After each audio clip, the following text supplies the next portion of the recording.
Last বেঞ্চে বসে ফুল ফল নাম দেশ খেলছিলাম।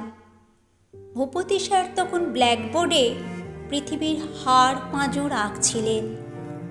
অক্ষরেখা দ্রাঘিমা রেখায় ফুটে উঠেছিল পৃথিবীর কঙ্কাল। স্যারের চোখ এড়ানোর সাধ্যই ছিল না। আমাদের ফুল কেড়ে নিয়ে, ফল কেড়ে নিয়ে, আদুরের নাম আর স্বপ্নের দেশ কেড়ে নিয়ে আচ্ছা করে ধমকে দিয়েছিলেন। কড়া ধমকের সঙ্গত কারণ ছিল, আমি দেশের নাম লিখেছিলাম বেলে বেড়া, সুজন লিখেছিল বাবুই বাসা, আর সিরাজ লিখেছিল নন্দাই গাজন।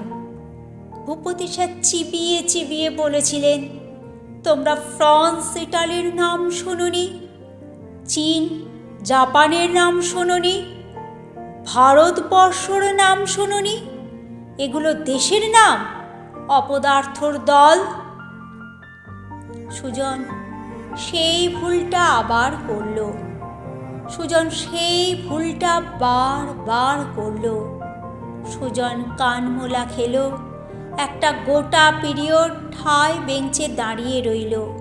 তবু সেই ভুলটা আবার করল। এলো শিউলিপাড়ায় ফুল ফোটানোর দিন, ঘাসের বনে শিশির জাগা দিন, হাট বাজারের বিজ্ঞাপনে উৎসবের 12 আনা উসুল করা দিন। ভূপতি স্যার বললেন, আজ থেকে তো পুজোর ছুটি, কে কি প্ল্যান করেছ একে একে বলো দেখি। ভূপতি স্যারের ক্লাসে সুজনের সারা মুখে মন খারাপ আঁকা থাকে। বলল, দেশে যাব স্যার। দেশেই তো আছো বাপধন, আর কোন দেশে যাবে শুনি? সুজনের মন খারাপ উধাও।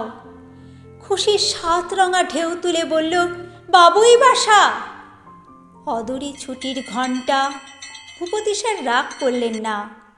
পৃথিবীর মানচিত্র খুলে আতি পাতি খুঁজতে থাকেন সেই বিন্দুটাকে, যার নাম বাবুই বাসা।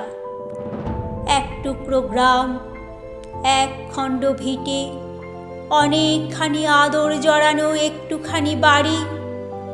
বাড়িতে বাবা মা ভাই বোন, ধান ছড়ানো এক ফালি উঠোন, ফিরে পাওয়া সঙ্গী স্বজন আর প্রতীক্ষার প্রহর। কোথায় সেই বিন্দু, যার ভিতরে ভূগোলের পুস্তকে না থাকা একটা শীর্ণ নদী?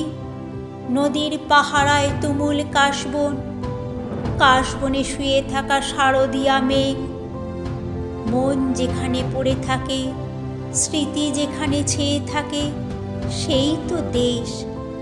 ভূপতি স্যার মাথা নাড়েন, বলেন, আমিও এবার বহুদিন পর দেশে যাব রে। দেশের নাম মগরাহাট।